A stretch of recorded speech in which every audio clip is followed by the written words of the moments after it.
Hey, it's Kirsten Allen and welcome to this video. If you are new here, I'm an accomplished corporate professional with over 10 years of experience in both marketing and sales, working for two of the largest Fortune 500 companies in literally the world. And now I have taken that experience and became a career pivot coach for women. Essentially, I help women who are unfulfilled and stuck in their career crush self doubt and figure out the best way to transfer their skills into their ultimate passion. All right, so here today, I'm going to be talking a little bit about a mindset shift that I believe will help you if you're on this journey to a career pivot.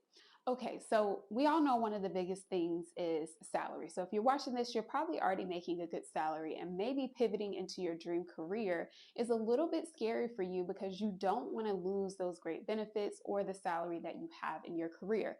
I know this firsthand because obviously being in tech, it's a great industry salary wise. So figuring out what's the best move to make sure that you can still maintain and continue to have abundance in your lifestyle is obviously very important to you, right? But I want to give you a little bit of freedom here in knowing that if you pursue your actual passion and purpose, the money will follow you. So I know that that sounds kind of abstract, and it really is stepping out on faith and belief in yourself to know this. However, this is going to be something that helps you open up and really be able to impact in the levels that you want and the passion that you desire by not just chasing the dollar. So I understand it's easier said than done. Your bills need to be paid, you need to keep a roof over your head and all the things.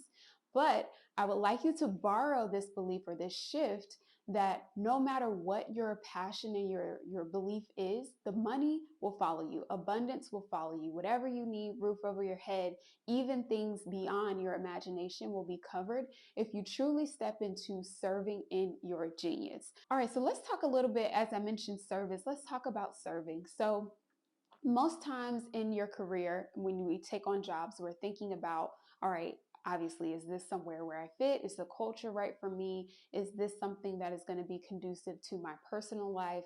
And then obviously, am I going to make the money that I need to make to survive?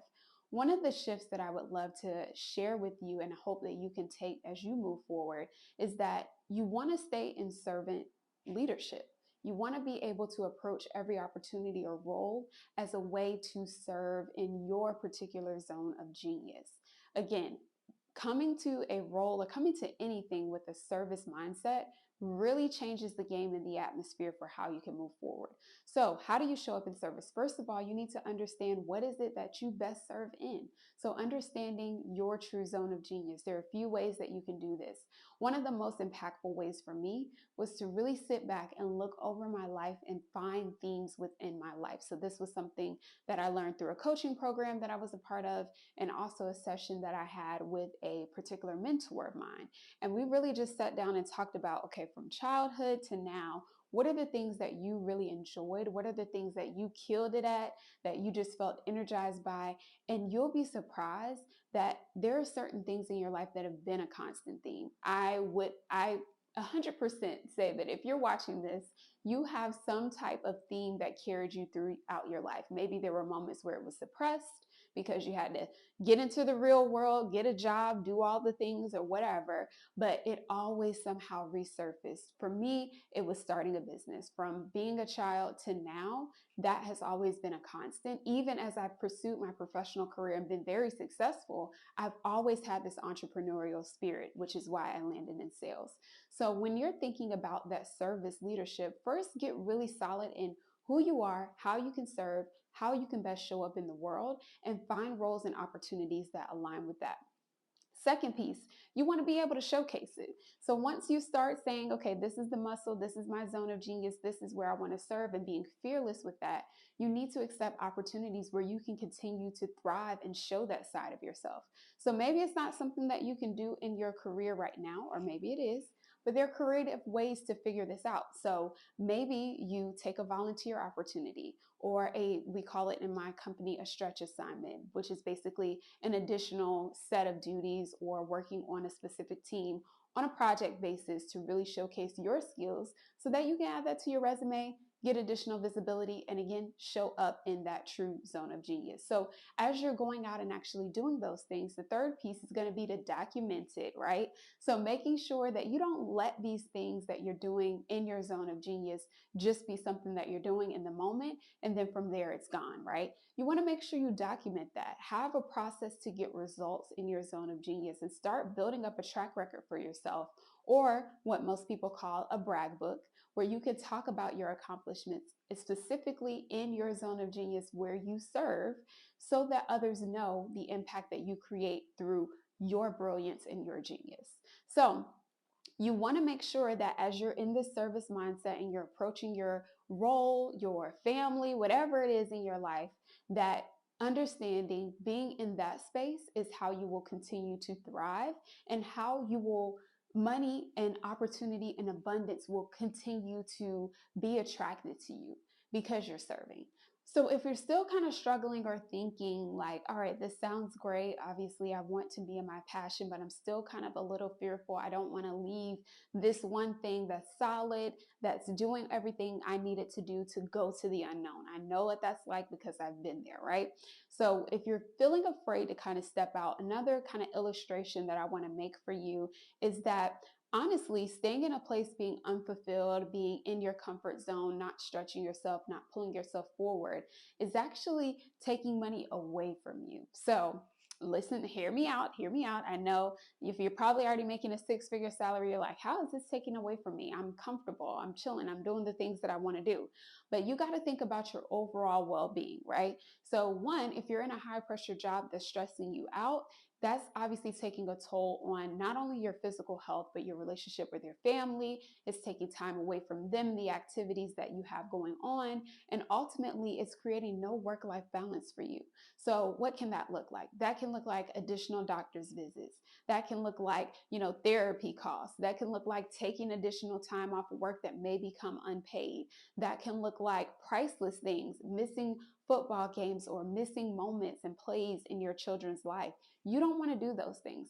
Those things begin to add up, and then you start looking at what you're being paid versus essentially what the costs are that you're doing by staying in this place of unfulfillment. Whereas if you take an opportunity to get in a place where you are fulfilled, now you can kind of balance this thing out and even have this side being a little bit more higher for you, because you're depositing into yourself instead of taking away, if that makes sense.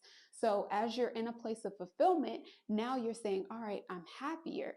I don't need to be on anxiety medication, God forbid, or, in high expensive therapists or psychiatrists and all these different things, which obviously is great to have ongoing therapy and be able to have those outlets. But I'm talking about in a rescue type of situation, in an emergency, right, where you really need that support. You can start to minimize those costs and instead start making deposits of positive things. I get to spend more time with my family. I get to travel more. I get to close my laptop and not be worried about work. So now that's putting on top of having a great salary, having great benefits, having a job that you enjoy. So do you see how you can begin to make this system actually work for you instead of against you? Even if you have this solid base of salary and benefits, you don't want to pull away from those benefits and essentially pull away from yourself. You want this to be able to add deposits to you. So on top of these great things that you already have, now you have an abundant life that you get to enjoy today, because you already know money does not buy happiness. It just buys you the way to get to there if you decide to use it wisely. All right, so I hope that this was helpful for you. I would love to see what you decide is fulfilling for you. Is there a career pivot in your future? Comment below, let me know. And as you're taking all three of these steps, right, you're identifying what that passion is, you're out here showcasing it, and you're really getting aligned with making these positive deposits. The next thing is to make sure that you put that out there into the world and start attracting those hiring managers or those recruiters or even collaborators who can get your name in the right room so that you can be positioned to step into your passion. And the best way that I see to do this is by really getting plugged in on LinkedIn. So we all know that LinkedIn LinkedIn is a spot for career professionals. For most of us, it may be a place that we just put, hey, we got a new job, or we congratulate a colleague on a new job. But this is an opportunity for you to build your personal and professional brand. So I have a gift for you. So if you feel like LinkedIn is daunting, you're not sure how to really leverage it at the highest level, I want to provide you with a free gift. So, little side note, I was a LinkedIn Sales Navigator trainer at one of my previous jobs, and I've been on LinkedIn for over 10 years in different capacities. So I understand how to use the tool, and I've gotten tips and tricks straight directly from the company. So I've distilled that into a 5-step checklist that goes through my 5 layers that I've decided is most important for you as a career professional that you want to make sure that are locked in and tight on your profile. You'll follow this checklist and update your profile appropriately. And then I also have a video walkthrough, so you won't be alone. I will be walking you through exactly how to update your profile so that it's optimized and it speaks to your true passions and to where you see yourself going. So if you're like, yes, I need that guide, I'm ready to jump into LinkedIn, I want to use this to be able to further my career, then all you got to do is click the link in the comments. You can easily download the guide and watch the video along so that you can be able to update your profile. All right, so I hope this video was helpful for you. Don't forget to leave a comment letting me know more about your career pivot and where you see yourself being ultimately fulfilled. And then download that LinkedIn guide and let me know how it works out for you. If it's easy, simple to follow, I want to hear that. If you have more questions on it, definitely feel free to reach out to me. All right, I'll see you in the next video. Talk to you soon.